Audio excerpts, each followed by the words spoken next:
Hey everybody, it's Book of Katherine. It's October 31st, 2019. And this is October Insider Movies, Season 3, Episode 4. And I am in bed.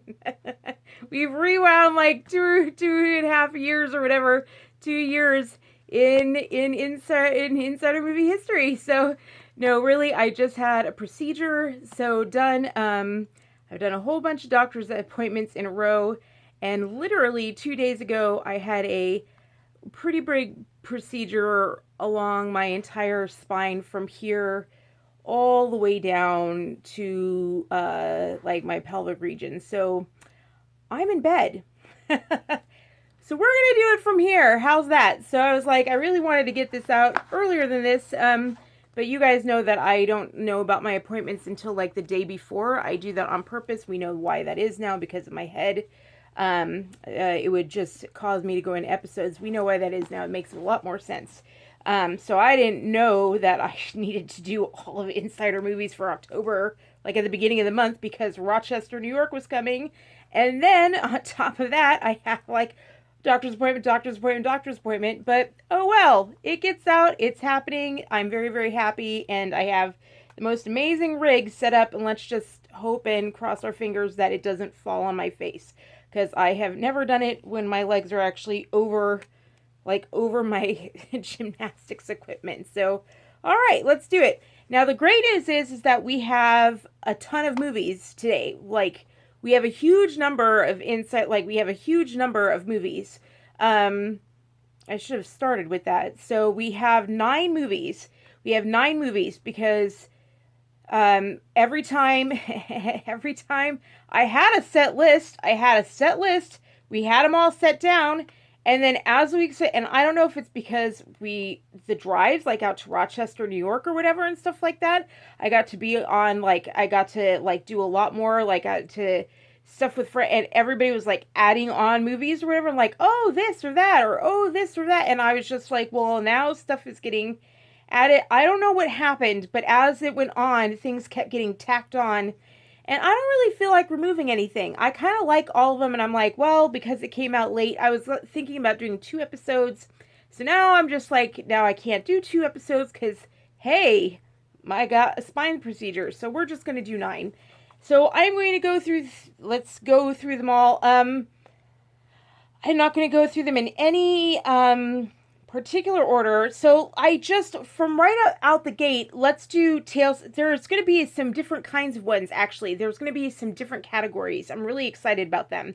So, number 1, I want to do Macbeth. And that's from 1948 with Orson Welles. I'm very excited about this. Shakespeare, this is a Shakespeare movie, and Orson Welles is something you guys remember, the number 1 movie of all time in the AFI movies. We did that with American Film Institute's movies. The number 1 film, Citizen Kane, of all time, and I totally remember I did a whole piece on it, and then YouTube kept saying copyright material, so I never got to do the whole edited thing for you of like all the good things. I wish I could. I need to do something with you, but they'll edit it all out. About all the amazing things about the way they did this movie and why it's the number 1 movie of all time. All the new things Orson Welles added to this. And I watched some later interviews with Orson Welles. Knowing what I know now about what happened in the 50s after the Nuremberg trials got out, after the people who funded Hitler and the Nazism and funded the Nazi party, when they got out of jail and they all came to Hollywood, how Hollywood changed and how TV was dying off, and then suddenly TV ramped up when they all got out of jail and came to Hollywood, and how TV suddenly changed, how the studios suddenly changed, how everything changed, how Wall Street really changed Hollywood. And watching the interviews with Orson Welles, it was very interesting to me suddenly. I watched all the interviews back then and TV programming very differently in the 50s, 60s, and 70s now, of from like 56 on, because that's when like the last of them got out of jail. It's very fascinating to me. And when Orson Welles, he didn't do interviews very, very often. And when he came on the Dick Cavett show, I believe it was, Dick Cavett actually said, like, well, Orson, say hello. These are your people. Like, these aren't my people. These are your people after all. Like, these are your people. These are your people after all. Like, smile. These are your people. And I caught it because that's the whole thing with Nazism, right? There's an upper and a lower class. Like, it's bringing, the whole thing of the Nazism is othering, created equal. The whole entire Reformation, the whole entire thing in the American Revolution was that created equal. There are no upper and lower classes, that everyone's equal, and there are no class systems, and that's the way to ultimate wealth for society, is that there are no class systems. There's not a caste system. Third world systems have so much poverty because they have caste systems, because they have so many different otherings. And the less otherings you have, the more equal society, the less differences a society sees in one another, the more wealthy the society becomes. And the more othering they do, the more poverty there is in a society, the more differences in wealth there is. So it's very, very fascinating, right? So it was interesting to me that all of a sudden you saw this TV programmer say, like, Orson Welles, well, this is your people. They saw Orson Welles as like lower class or whatever. And it is interesting when you look up movies for Macbeth, Google doesn't pull up like the most famous Macbeth ever. They don't pull up Orson Welles' Macbeth. They don't even pull it up. They pull up all these other Macbeths. They pull up 60s Macbeth. They'll pull up the UK's Macbeth. They'll pull up like the modern day Macbeth, but they won't pull up like the biggest Macbeth of all time, which is Orson Welles' Macbeth. So I'm like, oh my gosh. So that's the one they censor out. So definitely going to see that one. It has witches, brew, and Shakespeare's very important. They've been filtering out Shakespeare for a reason. Shakespeare got like, well, we'll go into that later, but it's very important that we start watching Shakespeare for very, very, very important reasons. Very, very, very, very important reasons. That we need to start watching Shakespeare and just, start studying that. Because I'm starting to understand how important Shakespeare is to, like, the West and create equal, like, super, super, super important. Shakespeare's so important and stuff into the just Catholic Church and just history, understanding history. I'm realizing how much of history I know because I studied English Lit and studied Shakespeare. Like all the Shakespearean plays I saw when I studied in England, I tried and saw all the literature plays, and I was like, well, I learned all the history. Shakespeare recorded history through his plays. So important. Okay, so, and Macbeth has witchcraft in it, ton of witch, and that's what's really famous about Macbeth is all the witches brew and witch. So it's very, very, super, super, really good to see. So, all right, so that's number one is Macbeth, and that's the oldest one, and we haven't been doing any old movies, so it's really, really good to do. So Orson Welles, super big, famous, most famous ever was Citizen Kane, and then Macbeth. And it's like, you'd think that Google would put him right up there, but of course they censored him, and you always want to go where the deletions are. Okay, number two, going back in time about people in black and white. There's other types of black and white movies that were done. Ed Wood. So Ed Wood has Johnny Depp in it, 1994, made in 1994, but it was about movies that were like we called B movies. So in the 90s, there's a reason they did it. In the 90s, we always watched, like now you guys are all into like getting into the 80s movies. And you're like, oh, that's really cool. Like, oh, those are really, really old movies. Well, back then, the B movies, like in the 90s, you're like, oh, the B movies were really cool. And you just laugh hysterically at these B movies. They're like the scary movies of back then. And they would have like these cemeteries and they'd have a UFO going by, but they'd be like, ooh, but you'd actually see like the string. It was the very beginning of movies and television. And this is the best part about this is the stuff that like the Nazis had nothing to do with. Like the Nazis had a definite goal. They were like definitely propaganda.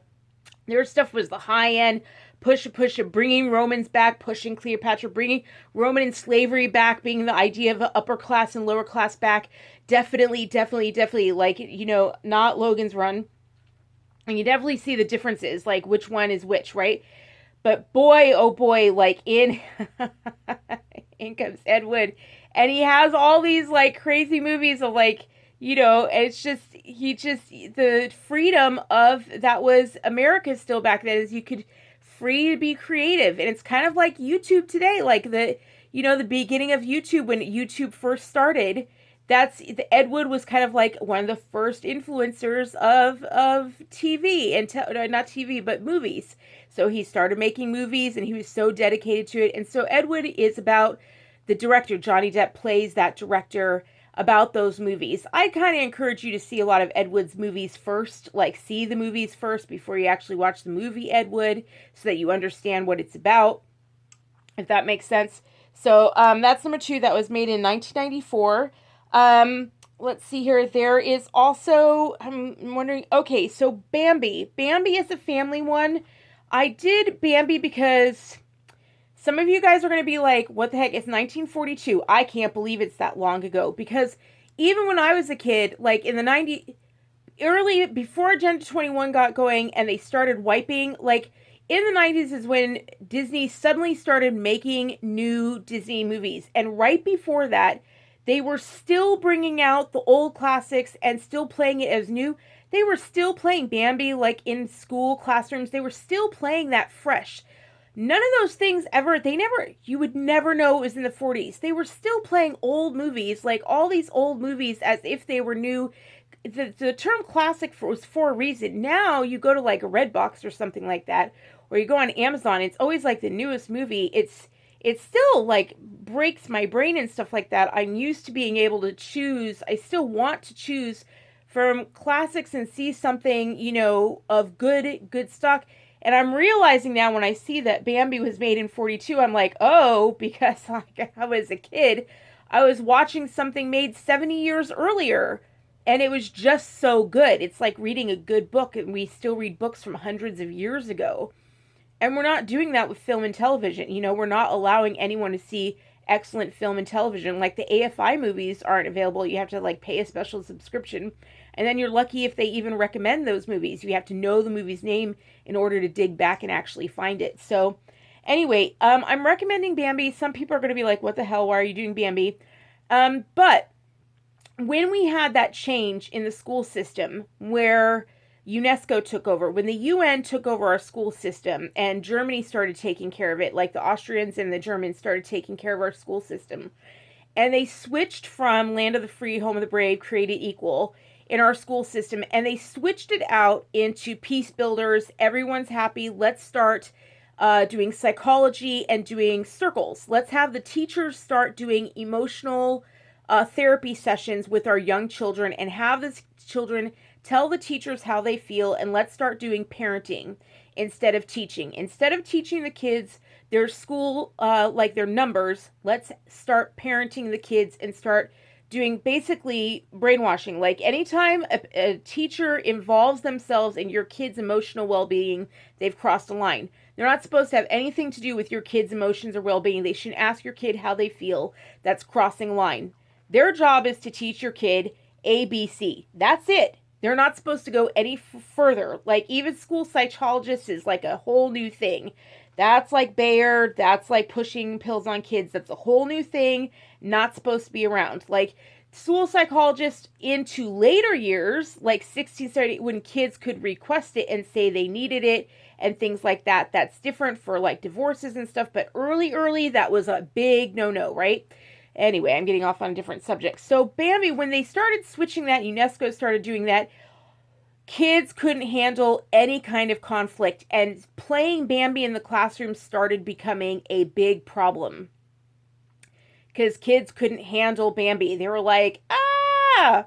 So if that's the case back then, I don't know how kids are going to handle it today. But it's a super big classic, and I'm like, it might be Halloween today. I don't know. So let's throw it in there and see if it's Halloween to you guys. I don't know. I find it fascinating that it's 1942. It's right at the beginning of environmentalism. I find it amazing that,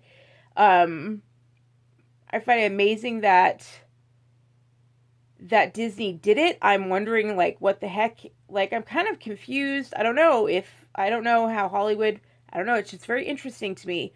Because that's the beginning of the hunting thing. I'm realizing, like, it just turned that whole generation against, it really hurt America right at the beginning of America, and like, just turned America. That one movie did a lot for environmentalism, and it's interesting to us. We're so okay with mining everywhere else.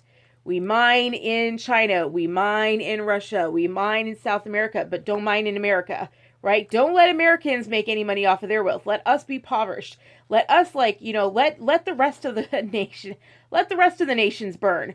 Let us, like, we can't touch anything, right? Like, don't let America ever, ever, ever, let all of our people starve to death.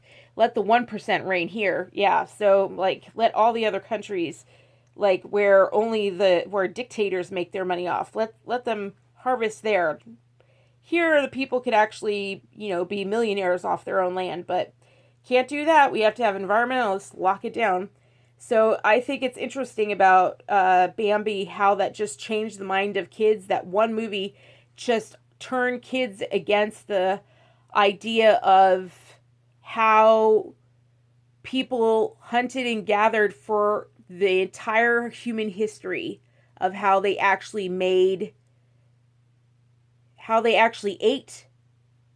I mean, I didn't think about it as a kid. We live in this society or whatever where we don't have to hunt and gather. But I swear to God, like, how the heck did we eat for, how many years? Either a billion years on this planet or 10th. I don't know what all the different numbers are of your belief system. I'm not even going to go there. I have no idea. But I mean, we're hunters and gatherers. We all agree on that. And so, sorry, like, we didn't leave on vegetation. Like, we died if we did that. So, all the vegetation now, we have to get supplements if we do it that way. They have to put stuff in it. All right, so here we go. I'm excited. Okay, so going back, I'm trying to do like the ones that are referring to older ones, and then we'll get into it. I'm excited about some of the other ones. Animal Farm, 1954. That's super big. It has its own story. You can look into that. Terrified all the kids that ever watched it. They used to constantly show that in schoolrooms. Really smart that it was done and made in 1954. That's what I mean, before the 1956 line where things really changed. It was made in 1954. Animal Farm was a big one. It was always shown in kids' classroom right up until UN 21. Super scary movie, scared kids to death, and I think there's a reason why there's generations you can see in newscasters. There's like a line. Newscasters who are on this side of the fence versus this side of the fence. It's like a line of whether or not they saw Animal Farm or not. It's kind of funny. So, and then, Scanner, you could have been in one class or not. I was luckily not in a class that saw Animal Farm. I heard about it and I was like, don't ever want to see it. I don't ever want to see it and stuff like that. I saw it later in life and I was like, oh, I can see why everyone was terrified and I could see why it defined everything. So it was one of those things I watched when I got sick. But I mean, I would hear kids crying in the other classroom and I was like, what the hell's wrong with that movie? And I get it now, so, because we're watching it all around us. So, alright, so Tales from the Crypt. Let's get into some of the fun movies. Tales from the Crypt. Alright, so we have been watching all these. Remember how we did classics last year? We did classics last year, and we did all these, like, black and white movies, and then I said that there was a change. Like, things started changing, like Event Horizon, and then Alien, and all these sort of shits. This Tales from the Crypt is, like, Poltergeist and things like that. This is the big change. Tales from the Crypt is a really big turning point in that. Before Halloween, Tales from the Crypt is the big just the big 1972. Right early in the early 70s. Like the 60s, they were still doing the classics and stuff like that. 72, big. I mean, even in the 60s, they were still doing the Munsters on TV, still doing the Bewitched on TV. 72, boom, big change. Tales from the Crypt, whole different thing. Hi Taz. I also find it interesting that they used the name Clayton in it, like Lady Clayton, because Lady Clayton comes from, and I'm bringing this up because of some of the comments that I got, because Clayton's comes from Legend of Tarzan, and I was kind of freaking out because, like, this is a first edition. I don't have first edition of many novels, and I have a first edition of Legend of Tarzan by Edward Rice Burroughs because he's an American novelist and because it's such a good book. It's an American novelist and it's such a good book. I remember a commenter was like, well, they told us that it was racist, and I was like, they're saying what now? They're like, it's racist and sexist, and I was like, okay, what else did they tell you was racist and sexist? Every single thing they say, when they say something's racist and sexist, and we find out that it's not, they told us they told us that Milo is a Nazi. It turns out Milo's a Jew. Like, Milo's a white supremacist, and he's married to a black guy. I'm like, when they tell you one thing, it means they don't want you to listen to it. Like, if they tell you, I was like, if they told you this was bad, they must really want you not to read it. It must mean it's really good.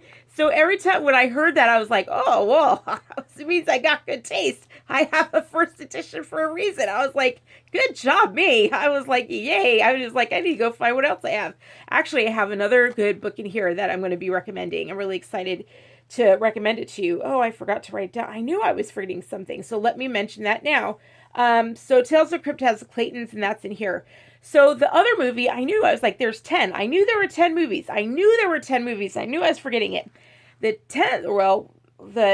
other movie is The Witches. The Witches from 1990, and that is based on a Roald Dahl novel.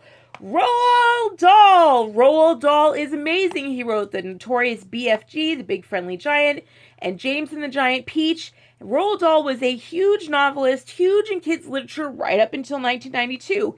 And I am telling you, he wrote the most amazing book called Ghost Stories. It was a collection of novels. I swear, you got to get that. You got to download it on Kindle, whatever you need to do. And I forgot to go get it, and I'm sorry, but I can't move. I really cannot pause this thing. It is a miracle that I'm even doing this. Let's be honest, it's a miracle that I'm doing this, and I'm probably going to snore on you afterwards or tweet things that I shouldn't say. I've been tweeting forever. I'm just like, I think I slept 3 hours last night. The pain is really bad on this one. When they do this one, it comes up through my gut. I feel like James Bond. I'm just like, it's worth it. It's worth it because I'm like, I can feel my right leg again. Hey, it felt like a wood leg. I was like, I couldn't move through dancing. I couldn't even feel it. It's all numb. I'm like, I can feel my right leg. I can move my right leg. It's a miracle. So it's worth it. But it ain't fun, like the whole swelling on the side. I shouldn't talk to you about this. I need to stay on point, stay on target, Star Wars, stay on target. All right, so anyway, The Witches, Roald Dahl. Amazing book. I remember of all of his books when I was a kid, maybe it's because I was raised Catholic or whatever, I remember I would read Roald Dahl, and remember how I said I escaped into reading as a kid? Like, my mom would always take us to the public library, and I'd always check out books, and I know they got rid of a lot of the good books and everything like that, but maybe your public library, because the libraries are owned by UNESCO now. If you look into it, the library sciences, UNESCO started a branch of library sciences, and all the librarians, they do profit sharing, and they think they're saving the climate science. And so they literally did book burning. So hopefully, you can ask your libraries and ask them why they don't have these books anymore, suggest it, or order these books. So it's all sustainable development books. Go check and see if your librarians are connected. If that's the case, then you better get your taxes back. That's what I will say. Like, the UN's really good at not ever getting your taxes, of not using their own money. BASF and these people who pollute the world, Bill Gates, who do the vaccines, notice they have CVS spend the money to put the sign for vaccines up. Bill Gates isn't paying for the vaccine sign up. He just profits off of it. He has CVS pay for the sign in your town on your light post that you paid for. Bill Gates isn't paying for that. They're so good at saving every dime and making every money off of you. So yeah, you're paying for the library, but they're picking the books. So that's the thing, is that you shouldn't have to pay for your librarian or your library sciences if it's being completely run out of Rome, like the UNESCO thing, and it's run out of Rome and out of Germany, and being run at all these climate change conventions every 3 times a year at all these different things, that they're running the actual program. You can actually see it. Look up librarians and library sciences with UNESCO. You can actually see librarians leave America and go to Italy or France or Rome or Marrakesh. They leave and they go to these conventions over what to teach your kids during reading time. So anyway, but my mom used to take me to libraries before this happened, before it came down this far. And the witches, I couldn't stop reading his books, and I remember I would hide underneath a blanket, and because I didn't want my mom to catch me reading and have a light on it, and I'd have a flashlight, and I'd read underneath the blanket, and I'd read late into the night because I couldn't stop reading. I'm realizing that was really bad for my health as a kid. That's why your mom wanted to, that's why your mom wanted you to have light off, because you're supposed to sleep. It's good for you. And I wouldn't. I'd read late into the night or whatever. I'd read underneath, and I'd read Roald Dahl forever. And I remember I did it the most with the witches. Like, I could never put the witches down, but then it would scare me. I would just be like, and now, you know what? It's so funny. I was just watching the preview of it, and I'm like, it's freaking me out because the group of witches, it looks a lot like UN meetings, and I'm like, ah! I do and I don't want to. I'm like, I don't want to read the book again. I'm like, everything that scared me as a kid ends up being something that like we end up researching, and I'm like, no. I'm like, oh, I had 6 cents as a kid or something. All right, so anyway, let's do the. I think it's just good writers. I think writers are really, really good. So check out Ghost Stories, though, because I really got into that as an adult, and they're just excellent by Roald Dahl. Excellent things. So I really need to get through these. So Tales from the Crypt, and then The Witches in 1990. That was based on The Witches by Roald Dahl. And then check out Roald Dahl's books. Amazing kids' books. They're not all scary. James and the Giant's Peach ain't scary. All these amazing kids' books. But the Ghost Stories collection, that's an adult book, collection of stories. But I'm sure, I mean, it's up to you. It's just, like teens could handle it or whatever today. They're creepy. And one of them, I was telling my husband about it. I was like, that sounds like the UN too. I could actually see that happening at a UN. It sounded like a James Bond thing, that it was about these girls with these scars. If you read it, you remember what I'm talking about. It really is on the level of stuff of some of the stuff I shared with you with C.S. Lewis on Twitter, some of his Inkling guys. So that good. Those novels were really good, the guys I shared with you. So, all right. So we are going to do, Tales from the Crypt. We're going to do Scanners. I'm only allowed to say creepy again. I concur. So that is 1980. I crossed it out for damn sake. 1981, 84. I thought it was 81. Oh, shoot. I'm sorry. My eyesight's going. Don't freak out on me about MS. I know my eyesight. It could just because I need glasses. So don't freak out on me about MS. I know. Everyone's like, oh, and I'm like, no, my eyes are probably just really tired. 1981. So, also Blair Witch. So, but Scanners is a huge one. Do not let me, just because I'm flying past it does not mean that it's not a big thing. Scanners is like huge. Like, watch it first. Scanners is so freaking big. Don't let me, please don't, it's big. And so is Tales from the Crypt. Like, big. Halloween, Tales from the Crypt, classic Halloween horror. Scanners, classic Halloween, like, especially chronic pain people, like, just big. All right, so just don't underestimate, like, how scary that is. Like, things like BAMBI and Animal Farm, I'm just putting those in. Those are kids, like, because I'm trying to go, you know me, I put in kind of weird ones, and you need to know them anyways. Ed Wood isn't a scary movie. But like Tales from the Crypt, scary movie. Scanners, scary movie. Blair Witch. Well, maybe I should just say, and Macbeth, whatever. Those are the two, whatever. Cloak and Dagger will be scary for kids if you've been taking care of your kids and actually raised them in a healthy way.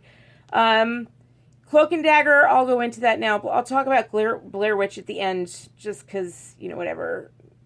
There's a lot to say about that. And then Misery I already talked about earlier on my channel. So Misery 1990, I talked about that on another video. Misery 1990, Kathy Bates, based on, I believe, a Stephen King novel. I already talked about that on Twitter, so I'm adding it for sure. I think it reflects a lot of Dr. Phil episodes of mothers that will not let their sons leave their house because they'd rather control. I've seen mothers actually say it now that I'm looking for it. The mothers actually say, he's not making the decisions I want him to make. And I'm like, and therefore she handicaps him. And she gets him in the basement or gets him in the house. And these parents just want the kids to make the decision they want them to make. These parents, I'm just like, knock it off. Let the kid go be a loser. Like, as long as the parent does it, like, without the parent, like, co-signing. Does that make sense? There's a difference. If the decision is like, oh, the kid goes off and, like,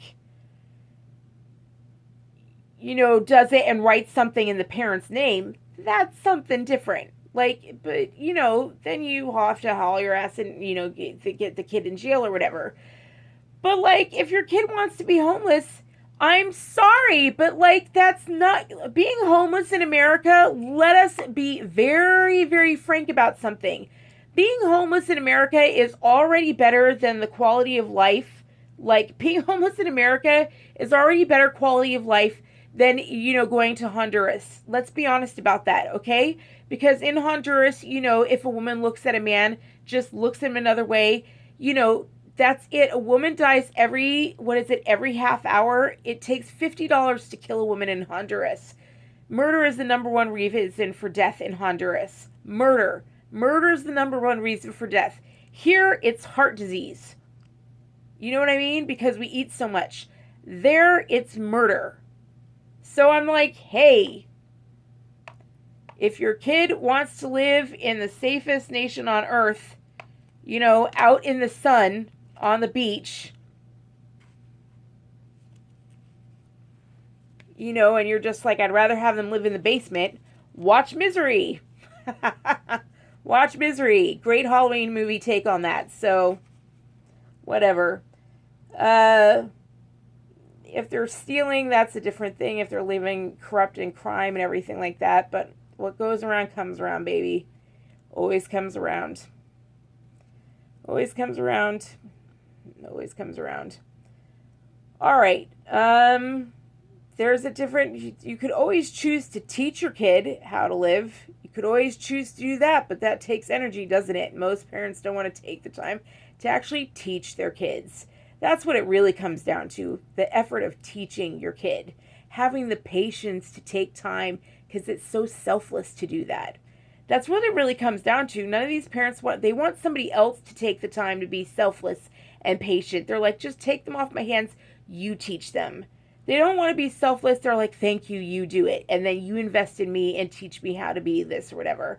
Because it takes so much patience to sit there and love the kid and just be patient and listen and, like, you know, and raise them and not yell at them and let them fail. And, like, if they don't tie their shoe right the first time. I mean, this has nothing to do with movies, and this is why I shouldn't do insider movies when I'm recovering from a procedure.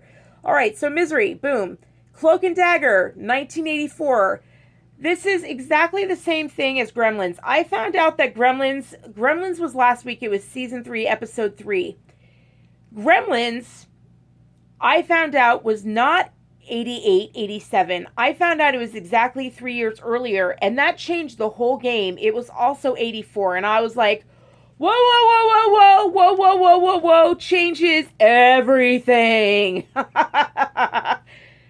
Just 3 years earlier for Gremlins, and it changed the whole game. And same thing with Cloak and Dagger. Cloak and Dagger is Atari, so that's Japan. And Japan did the same thing. Japan did the same exact thing that frickin', like, the stupid Steven Spielberg. And Steven Spielberg was cruel to do it. I don't think it was right for Steven Spielberg to do it. So what Gremlins did was, here's what you have to understand. Steven Spielberg, in 82, had released E.T., Extraterrestrial. That changed its story. You gotta know movie history. E.T., like, I don't have any, all I know is movie history. I don't know anything about E.T. I need to see it. But I do know movie history. E.T. phoned home. Like, I do know clips. It's been on. I've seen enough award shows. E.T. phoned home. Seen enough memes. Drew Barrymore launched Drew Barrymore. E.T. Massive kid movie hit. Massive children movie hit. That was Steven Spielberg in 1982. 82! 2 years later, after having all these E.T. dolls sold, all these E.T. phone home, love, all little, Steven Spielberg is like kids' best friends. I think Ewoks were out or something. Wasn't Star Wars like big or something? And all the little furries. Now, at the same time, that doll that I told you was really big, Cabbage Patch Kids were really big. The Cabbage Patch doll, I researched it and found out what it was. Turns out Cabbage Patch dolls were launched all the way in 78 or something, and then it hit the market in 82. So 82, it's like E.T. Phone Home, and then like G.I. Joe hit in 84, and it was like boom, marketing at the same time. G.I. Joe hit at the same time they sold the dolls. They knew it was like merchandising and show, same time, wham.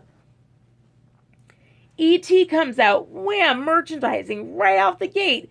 All of it merchandising. I think Star Wars got it all going. Now that I think about it, Star Wars was in the 70s and they figured it out. I wonder if Star Wars launched it all. They were just like, whoa, look at what Star Wars can do. Holy crap. Now that I think, I wonder, I'm going to have to look into that. Huh. I never looked at it from that angle. I remember doing a paper on the media and the Vietnam War, and it just changed my whole perspective on the media. And I'm thinking, like, this is going to do the same thing. This is going to change my whole perspective on marketing and kids' television and movies. I'm like, this is going to change everything. My brain is like, oh. All right, so anyway, yeah, so it just completely launched. And what does Spielberg do after 82, right? He goes... And in 84, oh my God, the Gremlins kind of look like the Ewoks.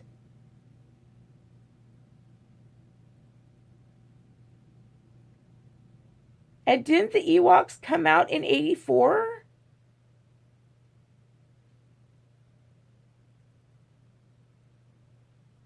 Did Spielberg do that? I know there's always a thing between Spielberg and Lucas and those guys and Coppola. Like, there's always been like a thing. And I know the Henson guy did a lot of all the same dolls. And that's really fast if you think about it. If E.T. came out in 82, usually it takes long. It's not like a turnaround movie all of a sudden. And Star Wars took longer. Star Wars was 84. Why would he release? Why would he suddenly turn around? I just thought it was really awful that right after E.T., Spielberg gets into the kids market,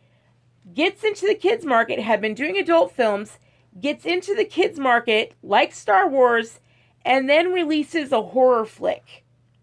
Remember I said it was the first one that switched kids into horror? The first scary one? But he did it with little doll-like things. And he did it with dolls that were similar to Ewoks in the same year as the Ewoks.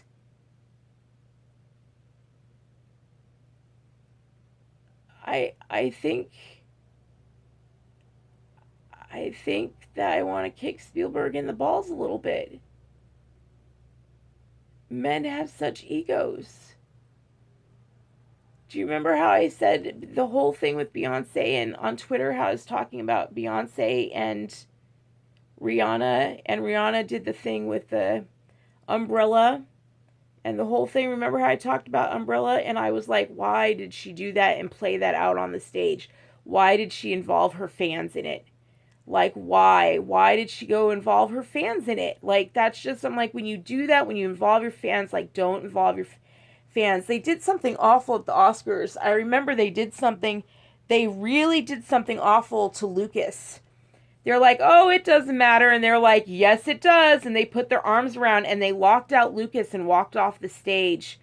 And I'm going to tell you right now, I remember fans all over the world, it just made Lucas walk off alone. And I was just like, you know how weak that makes it look. You do know how weak that makes you look when you make it look like you are that, you have egos that small that you need a statue from your peers. We all know it's just this little small academy. We all know it's this little small academy in Hollywood of your peers. We all know that's just you guys. And we all know Lucas is accepted by the globe by billions. If you think that getting a gold statue and linking your arms makes us believe that you feel like you're better than or you're more successful than Lucas, if you think that equalizes you in any way or raises you above, no one's buying it. We all know. Like, Lucas kicked your ass. Excuse my language. Oh, God, I'm going to get censored. Lucas kicked their butts. Lucas kicked their butts, and I guess they can't handle that. They can't handle it with Raging Bull or whatever. He did something that's cross-generation. What did he do? Steal somebody's ideal or something like that? Like, why is that they were all friends or something? Why can't they be happy for each other? Is it a hierarchical thing? Why can't they be happy for each other? Like, why? And women are worse. I was going to say at least women can be happy for each other. No, I have friends. Women are way worse. My guy Hollywood friends work way better as a team than the women. The women are worse. The only time women work well together is to take down another woman. Oh, it makes me mad. All right, let me move on. I shouldn't...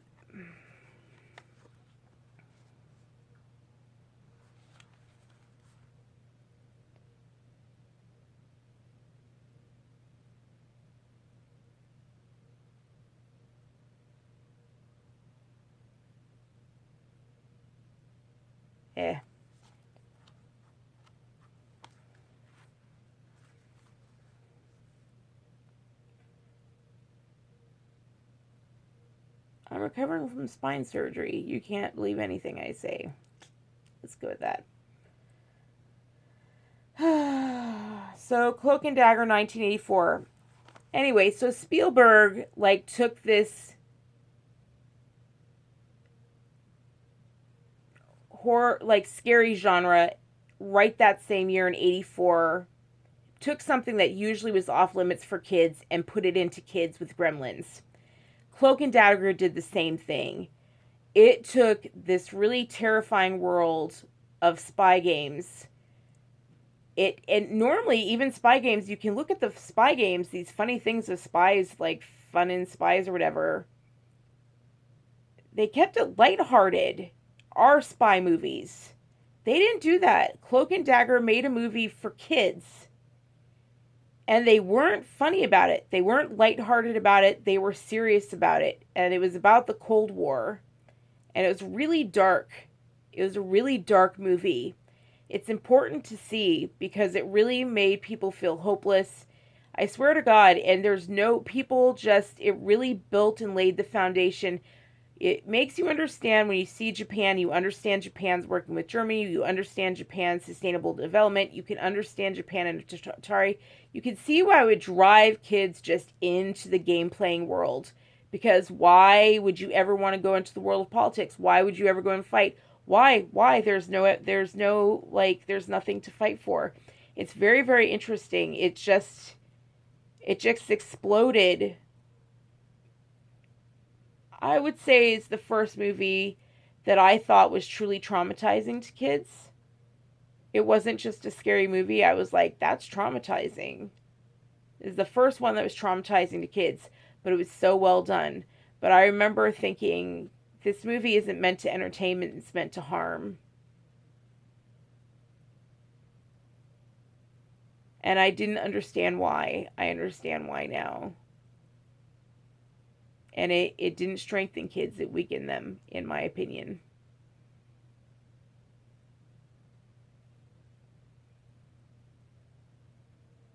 Well, if you look at it from making you a good little Nazi youth, think of it that way. Yeah, take away the thing you love most, and then start playing them. That's exactly, if you've any watched Law and Order, if you've ever watched any sort of thing on how, like the Red Sparrow movies and stuff like that, what do they do first? What do they do when they have like any kind of brainwashing thing? What, they have you into a cell or something, they make you like fall in love with something or whatever, then they take away the person they love the most, and then they make you go through it. Like they break you first, and then they test you and make you work. It's a pattern, and they did it with the movie. Might not be good to show to kids then, now that I think about it, but it's good to be aware of. Like, ooh. And it's Atari. It's Japan. Very interesting. And it's interesting now because they use it to sell video games and tell you that the way that you love. I literally just saw a video review of it, and they literally, like, the way my dad loved me was by buying me the best video console ever. That's the way he showed me my love. Anyhow, just a little aside there. But that was the way I felt loved by my dad, was by having the top brand, the top dollar brand, at all times, every time it came out. Sorry I got on a little aside. Next, and I'm like, I hate influencer channels. Like, I'm just like, this is such an ad. Like, there's just no such thing as, like, real videos anymore. Like, I'm the last channel that isn't bought. Like, the last frontier. I can't even see, like, a stupid thing on Cloak and Dagger, like, without being sold, like, the most best. Oh, God, they're so good at it now. All right, so Macbeth, Animal Farm, Scanners, Tales from the Crypt, Bambi, The Witches, Ed Wood, Misery, Cloak and Dagger, and finally, Blair Witch Project. And this is not going to be an hour long, or else I'll never upload this in time. Blair Witch Project, 1999, super, super famous movie that you need to know. Here's the thing.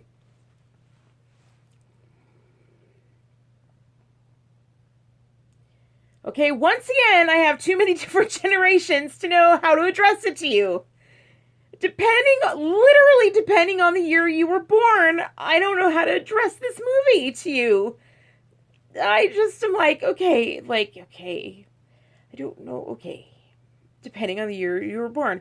Here's what we're going to do. I'm going to assume that you've never heard of it.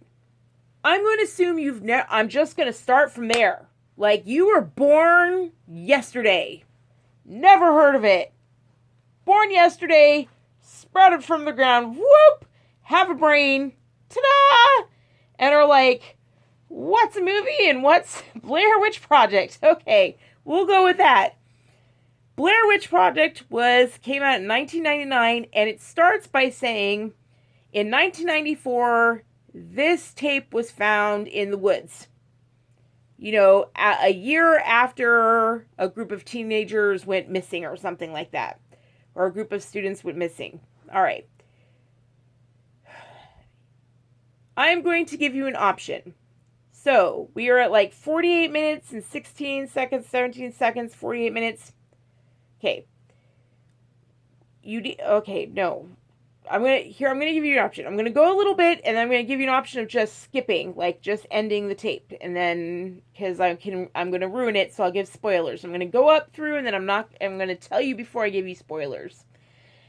So, here's why it's famous. It's famous because all these movies that I've been listing for you, everything from Macbeth, to Tales from the Crypt, to Gremlins, to Scream, to The Witches, all of them have had major movie studio productions, even the B movies, even Ed Wood and his B movies at least had a set, at least had props, at least had paint, at least had a director's chair, at least had a studio, at least had a script, at least had da-da-da-da-da-da-da, right? At least try to have, like, a production team. All right. Blair Witch Project came out and was the first movie that came out shot in, all right, fine, just spoilers, we're just gonna say spoilers, all right, so just spoilers, so I'm sorry, but spoilers, so sorry, I've seen the movie and you're just gonna have to deal with it. You're gonna have to deal with my input.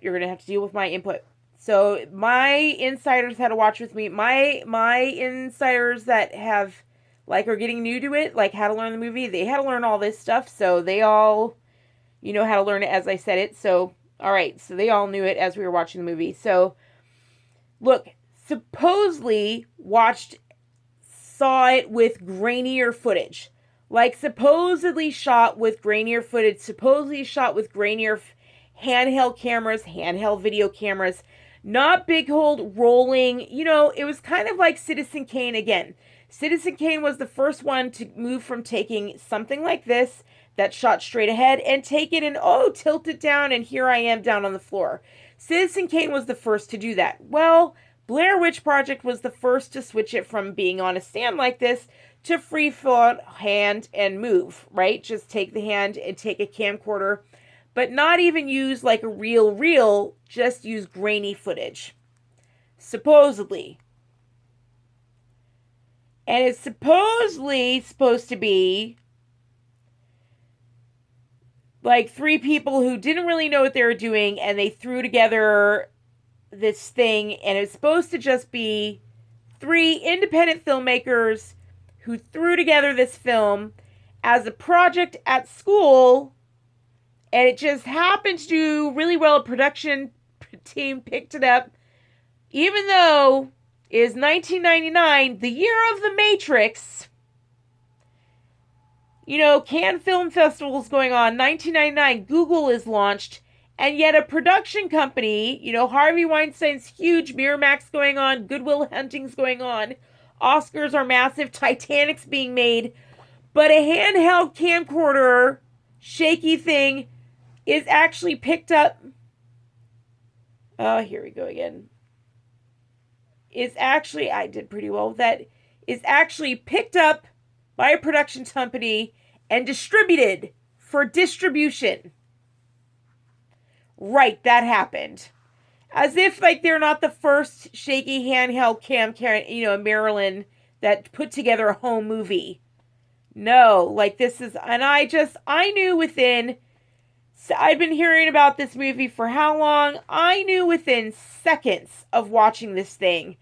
I was like, these guys have worked on Law and Order. I've seen so much Law and Order. I was like, these guys have worked, they're on the production team of Law and Order. They worked on Law and Order. I know Law and Order shot so well. Like, there's so many Law and Order teams, and by then, it was 1999. It had been working for 10 years in New York. They were in Maryland, which is just south of New York.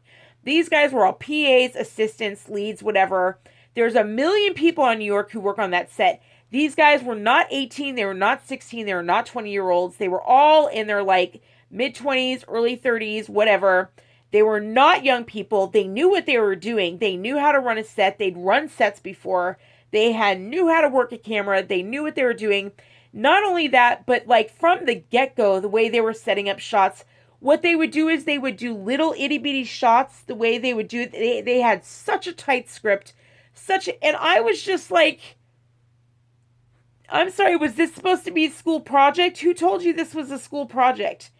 And I had some of the best Hollywood producers with me.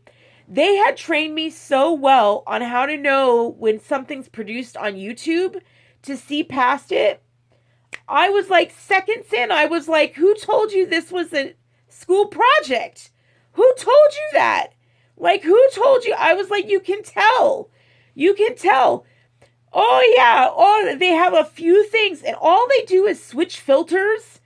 They kind of hold this. But what they really do is that every once in a while, they do a few little shots where they go, ooh, marshmallows, ooh, scary ghost. They have one guy in there that's real, that's not an actor. But the rest of it, I know from interviewing people across America. If you went up to a scary person holding a Bible like that, number one, they don't have an American flag in their window. Number one, that's not what they have in their window. I'm on the East Coast now. No one has an American flag in their window that has a Bible that has the beads like that. That does not happen. That is not what they have. They have they have something very different. I don't want to offend anybody, but that ain't what they got in their windows at all. That's the last thing they have in their windows. That is not actually what they have. And then when you go in there, if you bully them like that with your words, this girl hounds people with her words. And then what? And then what? And then what? And then what? Those people would go off on you. You get yourself hurt. You do not interview people like that. This person is such a bully. This woman is such a bully. And this woman knows way too much about witchcraft and it's very, very interesting. And it's so well scripted. It's so well done. And it's a really, really well done movie. It's a well done movie, and whoever told you certain things happen in the movie, that doesn't actually happen in the movie. But it's not. Someone else is behind it. Someone else is directing. Not only that, but it's a female-directed movie. It's a big female-directed movie from the 90s. Whoever told you that women were not big in Hollywood and weren't given a chance in Hollywood, this is a female woman who clearly directed the movie, ran the movie, had everything to do with the movie, had funding because she was a woman for the movie. It was a massive... Even the imagery for the film was a woman. They made it sound like it was a man, and it wasn't. This big whole close-up shot was a female. It was named after a woman. It was the whole thing was a woman director, and did Hollywood give that credit? Did the Democrats of Hollywood say it was a female film? Like, I'm so tired of it. Like, Ellen's coming up. Rosie had a show at that time. Ellen had a show. Like, I'm so tired of, and Oprah had a show. I'd like to know where this whole thing of, like, women's oppression, the directors, I'm like, well, if you're not going to give credit to the women who actually succeed in film, I don't know what to say. I'm sitting here watching a massive, huge female-directed film.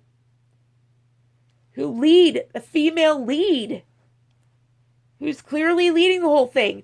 And if that's not the reality, I'm telling you right now, there's a woman behind that and the whole thing. I don't know. So it's just, I was like, this is hysterical that anyone thinks that this is not a well-run Hollywood production that isn't run from New York. And I think that it's great because it really looks to me, I don't know the whole story about it. I didn't even begin to dig. But it just looks like they did their own project. Like they got so much work from TV or everything like that. They did their own project. They got their own funding. Somebody believed in them. Probably dating someone from one of the sets or whatever. Went dating a higher up. Got the money. Great. That's good. You know, woman has a super bossy attitude. Great. Bullies her way around things. And probably gets herself fired from sets. I don't know. But hey, you know, they're not necessarily known for their acting. So known better for the things they do behind the camera. Like, it's just like people trying to get ahead with their careers, did a great job with it, had the funding. Production companies and distribution companies do not just come along and decide to distribute you. That doesn't happen. You have to have experience. You have to have a thing. You have to have money. You have to have family. I mean, let me give you an example. You want an example?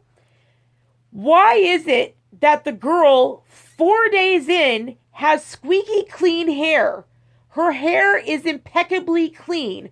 Her skin is impeccably clean, and her nails are perfectly manicured. If that girl doesn't ride horses or isn't taken care of perfectly well, or if she isn't royal blood in Europe, France, whatever, Britain, or isn't a high-end elite in DC or in New York, check out her nails and see how well manicured those are. They aren't manicured for the set. Those are long-term manicure nails right there.